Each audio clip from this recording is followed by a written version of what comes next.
Well, it wasn't like it plowed me over. It just kind of, tagged my leg a little bit. And Yeah. so, but yeah, it got a dent in the smashed windshield.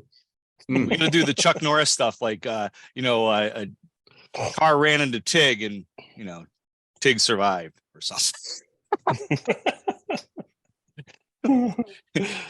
Yeah, you should see the other car instead of the other guy. Yeah, right.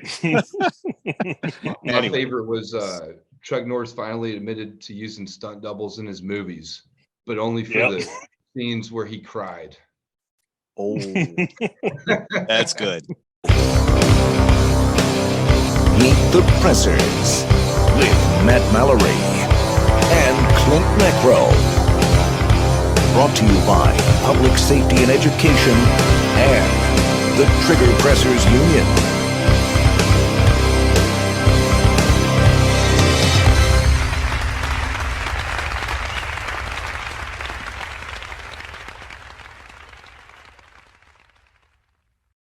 This episode is brought to you by Sabre Red, pepper spray and safety products for all Americans.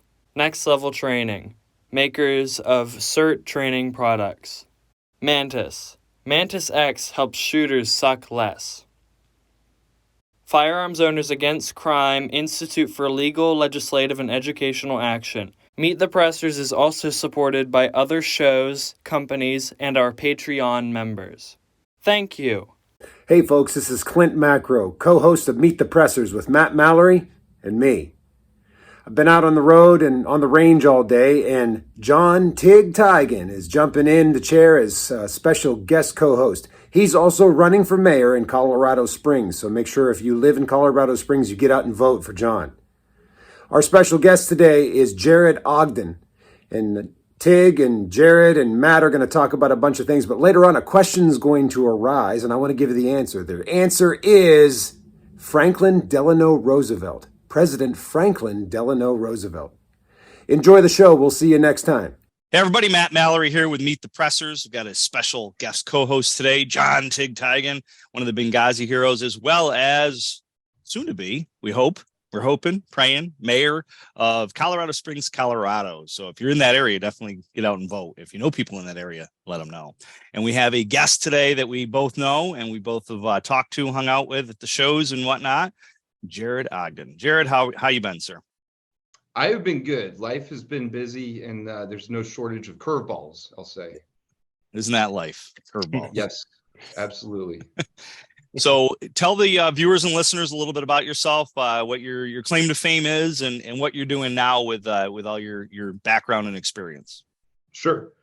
So I grew up in Atlanta, Georgia, just north of Atlanta, actually in Roswell. Graduated high school in '99. Went off to the Naval Academy in pursuit of my childhood dream of becoming a Navy SEAL. And I was able to see that through. So I went to BUD/S, graduated 265. Let's see. Well, I was commissioned in 2004, and then my active duty service was through 2012. So I spent about 8 years active duty, mostly with SEAL Team 1. And then I stayed in the military industrial complex for about 3 years. After that, in the training and service realm for the most part. But it was also during that 3-year period that I had the opportunity to do a TV show on National Geographic Channel called Ultimate Survival Alaska. And if you haven't seen the show, the whole premise of it is you're on a team. I was on the military team, and you get dropped off at point A, and you have 60 hours to get to point B, and there's producers and cameramen there to document the adventure. And that was a lot of fun. And that was a really great way to transition from military to civilian because I'm with similar people cut from the same cloth. We all, the 2 seasons that I did it, it was all other, special operator types that I teamed up with. So did 2 seasons of Ultimate Survival Alaska. And then I parted ways with providing services and training in the military industrial complex. And I started a product company. And that was back in 2015 called Triumph Systems. And our core competency is a wide variety of shooting targets and training systems. And so been doing that for the past, 7 years now. And I'm really happy and excited to launch our first technology product. So we're merging software in with our hard goods, our existing business, and pretty innovative stuff. I think has the potential to bring disruption and transformational change to how people train with firearms, civilian and law enforcement and military, all alike. So in a nutshell, that's it. I guess I left off that I am married now and have 2 kids, and we just love them to death. So, Amen. That's awesome. yeah. So my wife and I just finished watching Outlast. It's a survival show where they put a bunch of people in Alaska, and yeah, so it was kind of neat. I think there were 16 people total, and a team of 3 won at the very end. Cool. Awesome. Yeah, pretty neat. Yeah, Tig's Why like Alaska? It's cold, man. Yeah, it was nice when they got there, but by the time winter set in, it was like New York, like it is here now. 3 feet of snow yesterday here. Yeah, But that's no, the I get it. That's the thing about Alaska. If you don't like the weather, just hold your breath because it's going to change. Yeah, for sure. That's a good point. So your products through your company, I got introduced to you years ago when I started doing a zombie shoot, and we got some of your 3D zombie targets, and the students loved them. So that was how we originally got introduced. It must have been, geez, it must be probably a good 6 or 7-ish years ago. Yep. Yeah, that was that would have been our Threat Down product line, Yep. which is still doing great today, and definitely one of our fan favorites and top sellers. That whole Very series. Yeah. Very cool. So now, how did you guys meet? Tig, how did we meet? I mean, it was at a trade show, but do you remember who introduced us? Or Yeah, I don't remember because I think it was around 2000. What was it, 17 or something like that?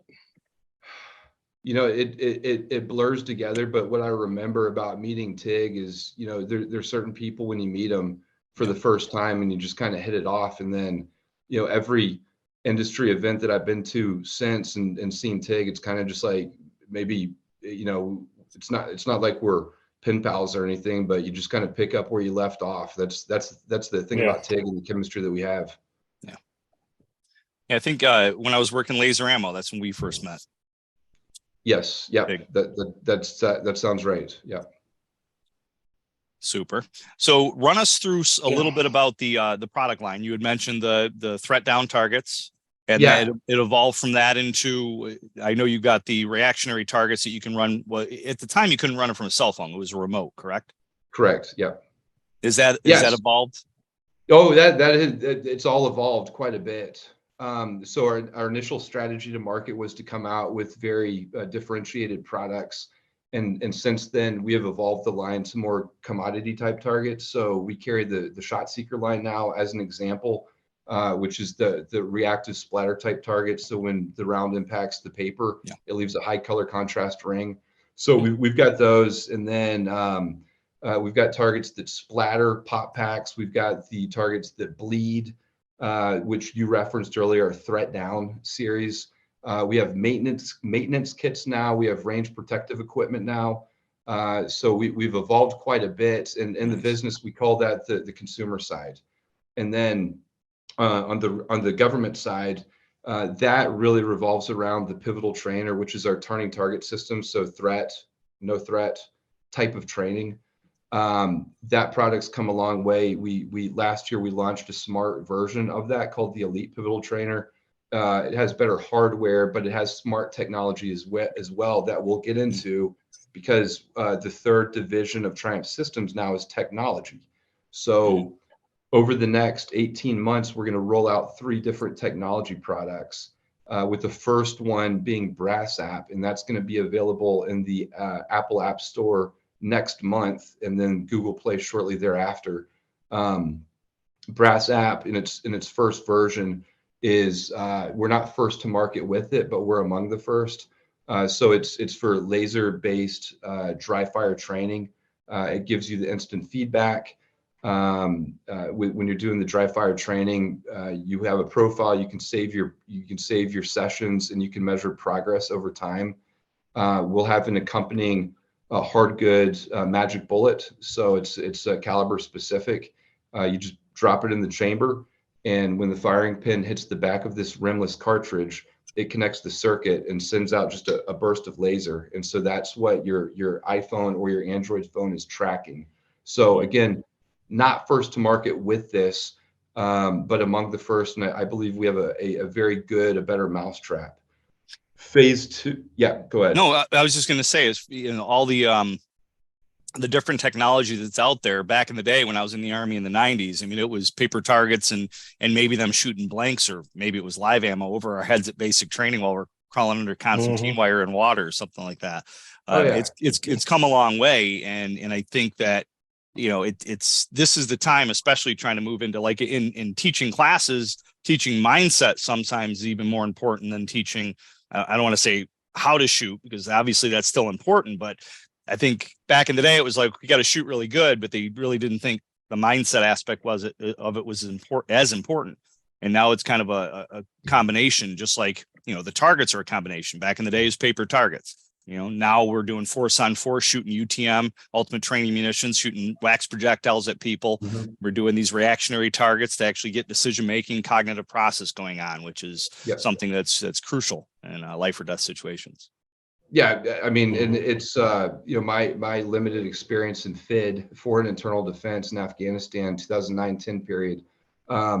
We were doing a turnover with Army who had been at this FOB in the middle of nowhere in Afghanistan, and there's about a week after they left before we got there, and I'm doing the turnover with the captain on the radio, and he's telling me about a Connex box that has all the training supplies that you would need to be successful at FID. And by the time we got there, all of those consumables were gone. Wow. And so, us being innovators and, mission focused, we were up in that night, and it was a point in the war where you had to take a certain percentage of the commandos out with us. So we knew we had to take them with us, but we didn't have a means to determine who we wanted to take, who's not going to be a liability. We had no training consumables, no paper targets, no spray glue, no nothing. And so what we ended up doing was taking our water bottles, pissing in them, putting them on a fence, and the first 6 commandos that could hit those at 25 yards with their AKs or M4s were the guys that went on the op with us. And I didn't realize how impactful those few weeks. I didn't realize how impactful those few weeks would be, because I would have given anything to have had the products that we make that are compact, that you can kick off a bird on a pallet and set up CQB, set up a shoot house, set up good stuff to actually to do the FID mission effectively. It really did impact me, and I didn't realize that for years. So Tig, with your training and stuff, would any of this stuff change the game at all? Is there anything, thinking back, like I'm saying to myself, shit, I wish this stuff was around back when I was in? Any thoughts on any of that as far as increasing the ability to be more effective? Not that you're not effective. I mean, obviously you're alive. I think used to be effective. Yeah. now I'm just defective. Yeah. Age. I get it. Age and injuries. No, I used a lot. He sent me out some of his stuff to try out, and it's really good stuff. I mean, anything that's innovative that helps people get better quality training versus just going out and shooting the dust is way better than anything. I mean, again, his system I used it quite a bit when I was out at my house. So nice. And it makes a big difference. And that's what I was doing before, doing shooting competitions and stuff like that. So, but yeah, it's definitely beneficial. So Jared, you were saying phase 2, I cut you off there. So please feel free to finish up. So phase 2 is taking what you can do dry fire with a laser capability, but live fire. So using the microphone on your smartphone, that picks up the gunshots, and then essentially after the drill, scan the target in a fashion similar to if you're going to deposit a check, and it sees the bullet holes. So for live fire drills, it automates the scoring process in terms of speed as well as time. Now, on the consumer side, there's a tremendous, what's that? You're making it easy, man. It's like the instructor's going bye-bye. I think that, we provide some pretty cool tools, but there's not going to be ever a substitute for having a good instructor that's right there. So we're just one half of the equation. but it's the world's first digital range. Think about the gamification. Think about the leaderboards. You can watch your favorite celebrity shooter do a drill and see his or her score, and then rack and stack yourself against that person. You can do that depending on how you filter it with your friend group. And then on the law enforcement side, it takes something that should be binary, that should be black and white. And the way that targets are often scored now, it's very gray. Is this a 10 or is this a 9? Well, it kind of depends on your instructor, right? Yeah. Well, with this technology, no, it's taking something that is gray but should be binary, and it's making it binary. So it automates the scoring process. So a lot of application with law enforcement and military in terms of, I guess a good analogy would be like a credit check or an audit. We have a standard. Are you at that standard? And there's no human subjectivity that's a part of this anymore, right? Phase 3, and what I'm most excited about, is integrating this live fire technology into our elite pivotal trainer, our smart turning target system. So the hardware, the elite pivotal trainer, has a connectivity to the software. So the software knows when the target turns. So from that, you can start to objectively train towards reaction times. You could create requirements based around reaction times, but there's also a decision-making mode with this, because it knows which way the target turns. So if it presents a no threat to the user and the software registers a gunshot, regardless of if you hit the silhouette or not, which is a separate training issue, it indicates that you made a bad decision. So specific to law enforcement, it gives them the objective way to be accountable and to say, hey, we have a requirement. You're either at this requirement or not, and then you can build policy based on that for remediation and other necessary things. That makes me think of, in my classes, I came up with a term called 3 steps behind. So the sense is the brain to the body. Basically, it's the delay in the decision-making process. And that right there, I mean, you see it turn, but by the time it gets through your brain to your shooting finger, it's too late. You might have shot 1 to 5, or who knows how many shots, because there is that delay in the decision-making process. So stuff like that can help people cognitively process that decision-making process quicker and discern it better. Right. And it's all about repetition. I mean, it's all about good training that provides that stress inoculation. It's about getting that instant feedback and making those corrections on the range. Yeah, for sure. I use this analogy as well in the class. I'll say, I'll ask my students, who's been punched in the face? And a bunch will raise their hands, and I'll say, who hasn't been punched in the face? And then the ones that raise their hand, I look at them, I go, so the first time you get punched in the face, and I'm not going to do it today, but the first time you get punched in the face, you think that would hurt, right? And they're like, oh yeah. You think you're going to be probably looking around going, did he really just punch me in the face? Did I really just get punched in the face? Because you're going to be in a denial phase. You don't really believe that you just got punched in the face. And it's going to hurt like, because you've never experienced it before. So just like what you're talking about, that's trying to put those as close to real world situation as possible. And then I tell them, don't go out and get punched in the face. That's not what I'm telling you to do. Yeah, absolutely. Yeah, no, that's a perfect analogy. We don't go ahead. Yeah.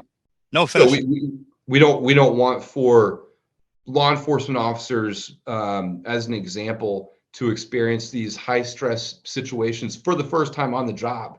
Mm-hmm. Let's experience those in repetition on the range so that you know how you react, so that you know a little bit more about yourself, because effective training equals better outcomes. Definitely. Yep. So anything new on the horizon? Anything coming out that like you can let our viewers and listeners know here? I mean, I guess the technology is the spoiler alert. This has been in development for over a year now, and we're finally launching the phase 1 tech product.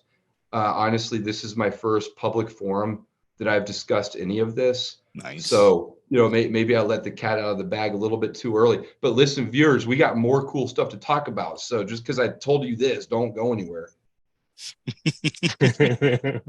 Very true. But wait, there's more. True salesman for sure.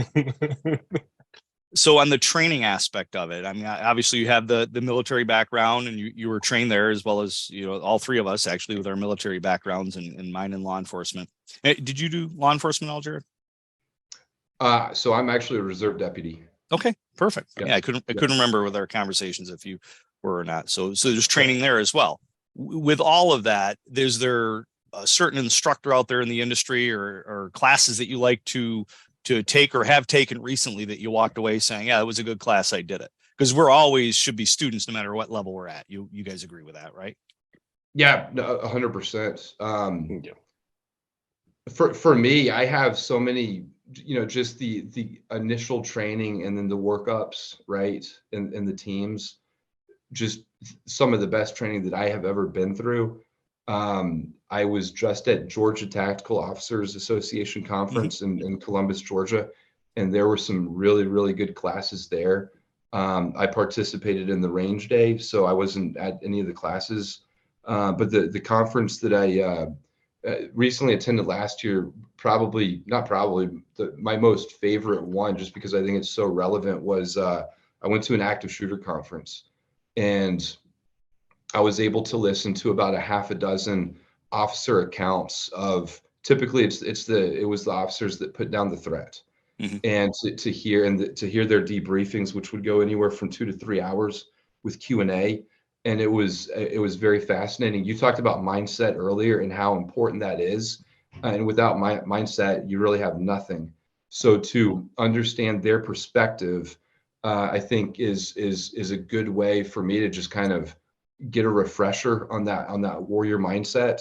And then for, newer officers, maybe a little wet behind the ears, just to hear the realities of what they may face on any given day, any day they go to work or don't go to work, any day they're on duty or not.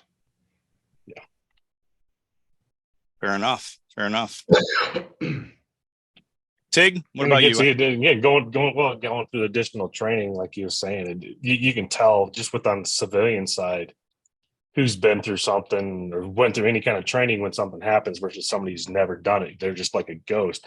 You see some of these videos and some of these situations, where the shooter goes into a grocery store. People literally were just standing there, letting them walk up to them and shoot them.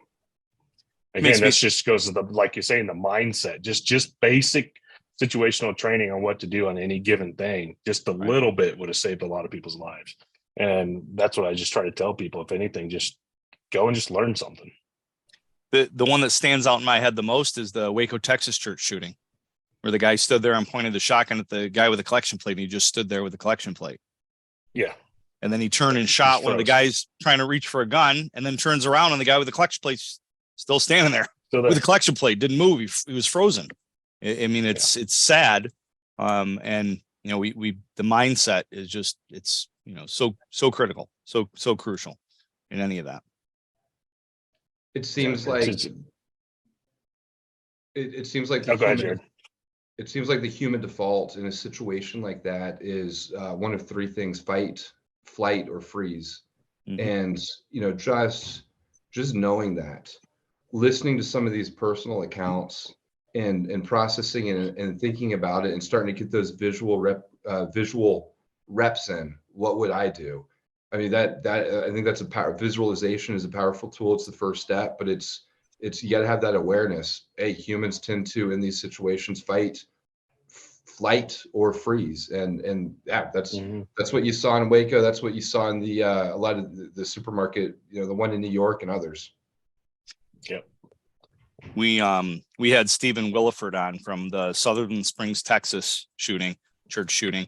And he said when he heard, and I usually reference, when you hear fireworks, do you think gunshots? Or when you hear gunshots, do you think fireworks?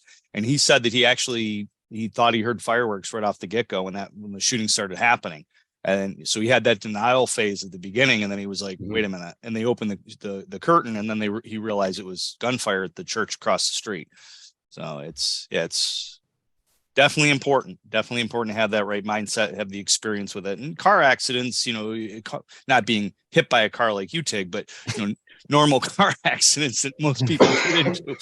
I think that really sets people. And I usually try to use that, relating the known to the unknown, where everybody's been in a car accident or at least some fender bender or some situation, not everybody, but the major majority of people. And if we can make them realize how ill prepared they were for that, because they didn't sit there every day going, okay, I might get in a car accident today. I'm going to handle myself well. I'm going to control the adrenaline dump the correct way. I mean, that usually doesn't happen, but enough car accidents, 8, 10, 12, 15 car accidents later, you're a pro. Yeah.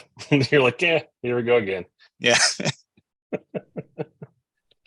So again, that's why training is so important for people. And again, whether you want to carry or not, just going to a situational training class helps. Will go a long ways. So speaking of that, out in Colorado land, you care to talk about one of the gigs out there that you're heading up? And yeah, so I'm not yet. Still doing the speaking thing, but I was like, I got to get a real job. You got to have a 9-to-5 life, get some more structure back into it. So now I'm doing training out at DCF Guns. They have 3 stores here in Colorado. I got one in Castle Rock, 2 in the Springs, East and West stores. So just kind of doing some of the training out here, situational awareness. I like to focus more on the youth because I think the next generation needs a lot more weapons safety and situational awareness just for what everything's going on. It just seems like it's if the president wants to ban every freaking thing under the sun right now under executive order, which I don't think it's going to go very well for him. But I like the training aspect of it. I'm not really a trainer, so I'm still kind of diving into it. Knowing how to do things and training is totally different. But we also even have a virtual reality system to teach people home defense. So we don't have to go out to a shoot house. We can actually do it in like a 20 by 20 room. And, you're moving around, just teaching people how they can maneuver through the house, checking their corners, pieing their corners. It actually shows the ballistics of the round. Like, okay, if you're shooting your kid's over here in this room, guess what? You just shot your own kid. Yeah. So it's a lot of things that people don't think about when they're, like, oh, I got an AR to protect my house. Oh, that's great. It's going to go to your house and everybody else's house down the road. Right. So, it's like, what kind of ammo you carrying for, because, you don't want to freaking armor piercing rounds inside your AR in your own house to protect it. Cause again, you're going to kill a family member. Right. So it's just, it's fun teaching people that stuff here. And, we got some good trainers. We got some Delta Force guys that are training. We got some Army guys that are training here too. But all right, this interview's over. Picking on us Army guys. No, so we got some really good trainers throughout DCF and the 2 stores that they just got here down in Colorado Springs. They're kind of still remodeling, restocking. So they took it over from another gun club, and it was kind of chaotic what they had going on here. So we're just trying to get everything fixed up. But it's a lot of fun. Doing training. It is just watching people how they just excel at stuff. And so that other aspect of fun in your life, mayor, soon to be. Oh yeah, that yeah. So people ask me, why'd you run? I'm not supposed to say this, but I'm gonna do it anyways because it's just me, and I always do what I'm not supposed to. But my life was kind of miserable. I just wanted to make it worse, so I'd run for mayor. Well, at least you're a truthful politician. It's a fresh breath of fresh air, right? Yeah, it's interesting. I've only been in pretty much running in politics for almost 2 months now, actually. So I guess I'm seasoned. I don't know. I've been used to being slandered by politicians, from DC all the way down to local government. But it's definitely different. But to me, the COVID mandates showed me that our government was controlling us and we weren't controlling them, and it's time for a change. And I'm going in to give power back, not take power. So it's amen. I'm getting a lot of pushback. Of course you are. Yeah, you want to drain the swamp, if you will, right? Yeah, bring the darkness to light, and because nothing's gonna really get fixed while I'm in, because it's gonna take decades for it to get done. Yeah. It really is. I mean, I'm gonna do as best I can as forcefully as I can. There's some other good guys that are running, but the problem is they've been in politics for so long. It's just part of the whole same system. There's a local retired lieutenant colonel from the Army who ran for local assembly here, and he won. And I had breakfast with him back in December, and he was telling me that you just wouldn't believe just the stuff like, oh hey, you're gonna vote for this bill. And he's like, no, I'm going to read the bill and then I'm going to vote for it if I want to vote for it. You're not going to tell me I'm going to vote for it. They go, no, you don't. If you don't vote for it, we're going to give you a corner closet and stuff like that. It's just insane how much they, just impose their will on other politicians because they're the junior coming in. Exactly. Yeah. I'm like, that's fine. My office will be in my truck then. I really don't care. Yeah, exactly. You do it for the people, not for them. So that's, and that's what we see a lot here in the spring. So, we got pretty much the builders run the city. They control everything. They got one company, Norwood, and they own 80% of the undeveloped land out here. So they got the monopoly in Colorado Springs, which is insane. Wow. And Jared, where are you located? What area? I forget. We're in St. Louis, Missouri. Oh, okay. So do you do ILETA at all? Do you go to the ILETA conference? We will be there. Good. Yeah, I usually go there for Mantis. I usually help them out at their booth. And I was gonna speak at it before COVID, and then COVID happened, so they canceled that ILETA conference. So I never got to speak at it. So guns, what are you guys carrying? What do you prefer? Don't tell me 1911. Take it, man. Take it, Tig. Me, it's anything that goes pew pew and it's not a Glock for the most part, because I'm not very good with the Glock. I'm not saying it's a bad gun. I'm not very good with it. I'm decent. It's a block, but and I carry usually either a SIG or an FN. Just depends. Cool. Traditional striker fire, no mechanical or grip safety. Yeah, just normal. My safety's right here. Yeah, this is my safety, sir. What movie? Black Hawk Down. You got it. Yeah. Good job. What about you, Jared? Well, this should be no surprise given my background. I'm 6 Sauer all the way. 226 in the winter, or if I'm wearing like a sports coat, 239 if I'm wearing board shorts and a t-shirt. Right. I like both inside and outside the waist, and I like to backpack carry too. Cool. Well, backpack carry here in the Adirondacks. That's mine for my backpack carry up there. Nice. I like it. I figured that was just concealed carry. No. But for oh, well, this is a child show. Come on now. SIG is a little big for my hand. I've never been SIG. Just the grip doesn't fit good. But Walther, PPS, and for off duty, and PPQ for on duty is what I carry. And appendix inside the waistband, or off duty. On duty is obviously strong side outside the waistband. Yeah, I've since my surgeries, I kind of have gotten too chubby for inside the waistband. So I got to fix that. I do too. I need to start running. I've had a little bit of knee problems as of late, so it's tougher to run and try to keep my cardio up to keep my belly down. Well, like you guys said, age and injury. Oh, yeah. Telling you. Well, mine's like it's like pizza and ice cream and not working out. So, but it's the injuries and. Hey, listen, it could worked out so I could eat what I wanted. It could be ice cream and pickles. Then that could also be a reason why you're getting a little big in the belly. Yeah, I'm not pregnant. He got that reference. Cool. What's new? What's coming up with you, Jared? You traveling at all? Shows you said you're doing ILETA, which is coming up this week. Did you say? Yeah, I think next week. Okay. And then I know we've got the NRA annual meeting next month. I'll be there for that. Okay, so I'll see you out there. And then I know Ohio Tactical Officers Association is around the corner in June. Never been to that one. I heard that's a good one. It's I've been to a lot of TOAs, and Ohio's they do it really well. Nice. Yeah. Yeah, So I'll be teaching a CQB class out there. Nice. I've been to the national one, and I've been to the New York Tactical Officers. Gotcha. Yeah, I'll have to show you the Orion system for the CQB stuff. It's pretty cool. It's a pretty cool system. Again, it's so you don't have to have you don't have to set up a house. It's just a VR, and it's pretty cool, man. It's the debriefing portion of it that's really effective because it's immediate. You have an overview of what you did. You have a visual of what they see and what the target sees. And you can put them inside the house. They can kind of follow themselves around, and they can kind of see when the when the bad guy sees them versus when they, so it's instantaneous.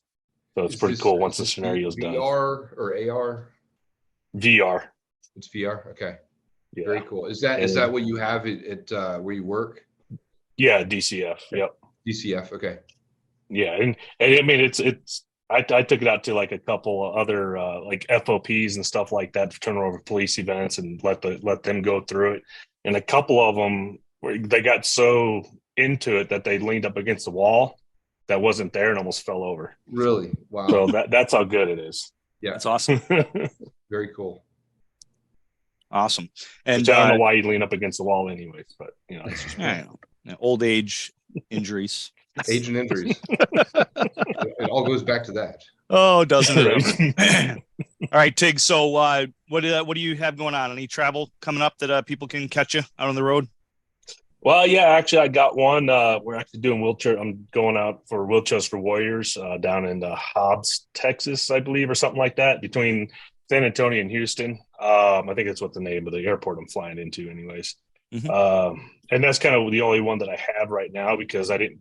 These ones were booked from last year, so I'm missing a couple debates for mayor for going to it. But whatever, I've already dedicated, and it's for veterans, first responders, so I'm going anyways. So that's about the only thing I got going on besides DCF and then my mayor run, which is, if you want to look it up, see what I stand for, it's tigformayor.com. So I'm not really looking for donations. I just need votes. So it's good. You're a politician not asking for money. That's a revelation. So, maybe you should see my if we don't live in your district, then we can, support you with a little check. You can still vote for them, though. Isn't that legal in the United States now? You can vote for people in other, like Hitler can vote, right? Mickey Mouse. Well, you have a valid point. Dude, not condoning that. So hard. My signs, they'll last like 24 hours and they're gone. People are just literally just stealing them left and right. See, that's so and like they're bright orange. Yeah, we can tell. So they stand out. Yeah. Is that the actual sign? No, that's actually the vehicle sticker. Okay. The actual sign, it's even worse. It is so bright. Like, dude, when it snowed out here, you could see them from like 2 miles away. That's how bright they were. You do know if that sticker was on the vehicle that hit you, you might have seen it and not gotten hit by it. Just right. Public safety announcement right there. Yeah, there you go. That's my training company. Public safety and education. So Tig, I have a dual purpose idea for you. It's a video that could go viral, and it's also a way to preserve your signs so that they're not stolen. Okay, so you got to set up a camera that capture this, but set up one sign, busy location. It needs to be framed with like a steel frame, and then hook up an electrical current to it. Oh yeah. we thought, actually, I guess you're not allowed to do that now because unfortunately, because I wanted to do that because I knew it was going to happen. Yeah, I knew it was going to happen, but no, unfortunately, you can't do that because it's just static electricity. That's all it was. I didn't do anything. It was just static electricity. Because I know they're doing that for all the Trump signs. Yeah. Nice. It's sad that people even have. It's sad that like I don't agree with somebody. That's why I don't put any political signs in my yard at all or anything on my vehicles because people have lost their freaking mind. Like I wouldn't think of doing something like that to somebody else's property. There's a boundary that I don't cross. Do I want to do it? Hell yeah, I want to burn the thing down. But am I going to do it? Absolutely not. You got to have morals and ethics. And I think that for like what you stand for and what some of politicians out there stand for, the doing the right thing, it's been lost. We're definitely in a world now where evil's called good and good's called evil. Mm-hmm. Yeah, I think I want to audit every elected official and every department head every year, even including the mayor. It should always be audited every year to make sure everybody's on the up and up. And that's the only way we can bring trust back to our government too. I like that. Yeah. It's kind of like term limits. I'm still back and forth on term limits. Yeah, we need I think we need term limits. Well, it's like the original Constitution or the original presidency there was no term limit for that. It was what it was. We had who was it? I can't believe I forgot his name. Anyway, the one president that ran 3 times and won, and then at that point they're like, yeah, we probably should have term limits. Before that, I everybody thought, wasn't it Washington? I thought Washington actually put that. No, he made the decision not to run again. He goes, I'm only going to do 2 terms, and that was okay. it. Yeah, but I think it was oh shoot, who's the I can't believe I'm forgetting his name. The one that set all the New York or all the parks, national parks. Roosevelt. I don't know. Yeah, was it Roosevelt? Yeah, I think it was Roosevelt. He ran. He was the one that ran 3 times and won the 3rd time. I'm feeling really old because I don't. Yeah, me too. I have no idea. I was just reading up on presidents this morning too. A lot of good that did me. I just got to admit, I really just jumped into politics 2 months ago. So Yeah, that's all right. That's right. That's better. I know that's more about history, but Still. at least I know who our first president is. How many states? How many countries do we have? How many states? 61. I think so. Anyway. Well, as always, it's been fun to hang out with you guys. So, Jared, tell the viewers and listeners about you as far as where they can catch you, buy your products, and catch your training classes and stuff on the road. Yeah, so go and visit our website, triumph-systems.com. You'll see all our products, all our cool stuff. We've got a blog as well. And then if you're going to be at the NRA annual meeting, you can catch me there. Just look up our booth in the guide, and chances are I will be there. So I hope that the people watching today, 1, enjoyed it, and 2, that you come by and shake my hand at the NRA annual meeting. Well, I will definitely do that. Yes. And I'm looking at your website right now. Cool. And then tigformayor.com. It worked. Tigformayor.com. Go there. Give your support to John Tig Tigen. And tell your family and friends that live in Colorado Springs to vote. Yeah. We'll or do. move there. Move there. That's a new ploy too. I'm just going to move there. Well, there's 500,000 people in Colorado Springs, and less than 100,000 voted in the last mayor race. Less than 100,000. Wow. Really? Wow. Yeah. That's crazy. Interesting. Yeah, for sure. Yeah. Very interesting. Well, everybody, Go ahead. Go ahead. Go ahead.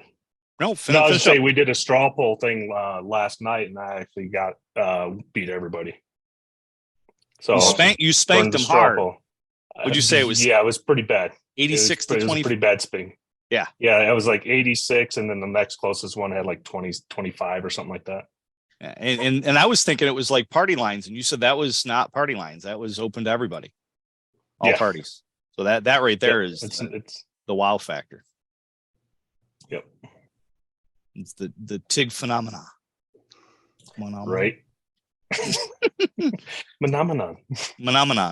All right, that's what we have for you today, everybody. Meet the Pressers. Thanks for watching, listening, and guys, thanks for joining me.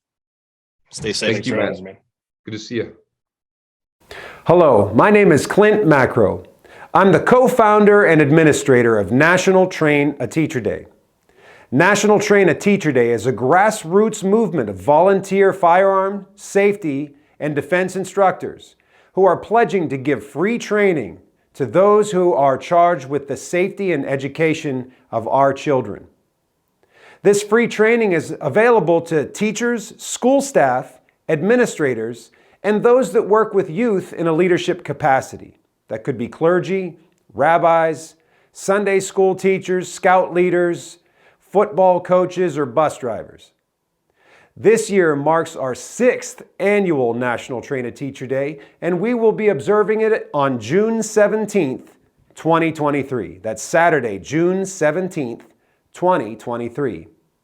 If you would like to take advantage of different types of training, such as firearm safety training, emergency first aid training, defensive training, tactical training, feel free to go onto the website and find a volunteer instructor near you. The website is nationaltrainateacherday.com. If you would like to volunteer your time for National Train a Teacher Day, you can visit the website and volunteer as well. I hope to see you all on National Train a Teacher Day this year, June 17th, 2023. There's a lot of sponsors that make this show possible, like Mantis. Make sure you check them out and give them your business. This episode is brought to you by Saber Red, pepper spray and safety products for all Americans. Next Level Training, makers of CERT training products. Mantis, Mantis X helps shooters suck less. Firearms Owners Against Crime Institute for Legal, Legislative, and Educational Action. Meet the Pressers is also supported by other shows, companies, and our Patreon members. Thank you. Thanks for watching or listening to our show. Make sure to like, comment, subscribe, share. Click that little bell thingy so you know when the next episode's uploaded. Support us on Patreon. Come to one of our classes. Host us to come to you and do one of our classes at your location. And until next time, Adieu. Thank you for watching Meet the Pressers.